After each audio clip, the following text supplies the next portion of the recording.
उल्टा सीधा गलत सही थोड़ा बहुत जैसे तैसे भजन पाठ स्वयं ही करना चाहिए। हम पंडित जी को बिठा देते हैं, पंडित जी ठीक से पढ़ो, आवाज नहीं आ रही है, और हम मोबाइल ही चाट रहे हैं, हम उसमें जुए ही बीन रहे हैं। तो ये ठीक है कि हमको मंत्र नहीं आते होंगे, संस्कृत नहीं आती होगी, विधि विधान नहीं आता होगा, लेकिन उल्टा सीधा भी बोलोगे तो भी भगवान सीधा ही कर देगा। अरे छोटा गोद का बालक जब अपने दादाजी को कविता सुनाता है, दादा सुनाऊं आपको, दादाजी सुनाऊं, उल्टी सीधी तुतली भाषा में कैसी भी कविता सुनाता है, दादाजी गदगद हो जाते हैं, प्रसन्न हो जाया कर।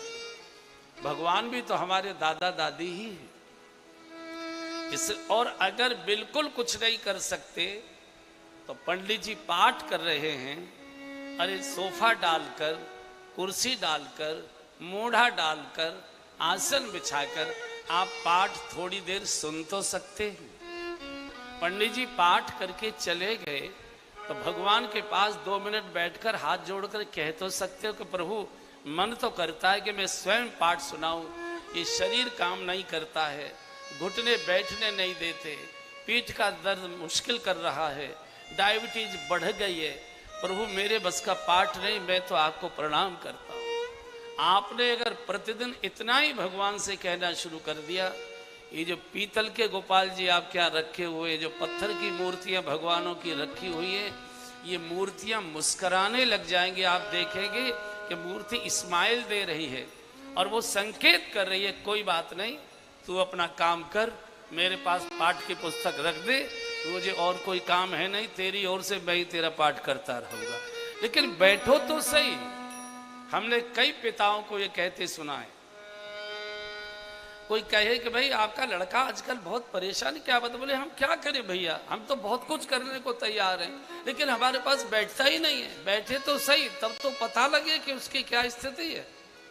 भगवान कौन है? मातु पिता तुम मेरे, शरण गहूँ मैं किसकी, स्वामी शरण गहूँ मैं किसकी, तुम बिन और न दूजा, प्रभु बिन और न दूजा, आस करूँ मैं जिसकी, ओम जय जगदीश हरे।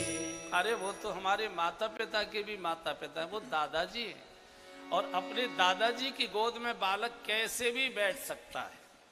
सो के आया है, गोद में चले जाओ, दादा हृदय से चुपका ले। लेकिन जो पुत्र आपराधिक प्रवृत्ति के होते हैं, उनको माता पिता के पास बैठने में भय लगता है।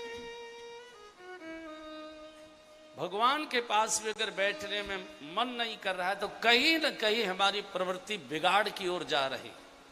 कोई पूजा पाठ मत करिए, थोड़ी देर पूजा घर में बैठिए, आपको इतना रस आएगा और इतना मन में आकर्षण बढ़ जाएगा कि बिना भगवान के पास बैठे आपका फिर मन भी नहीं लगेगा।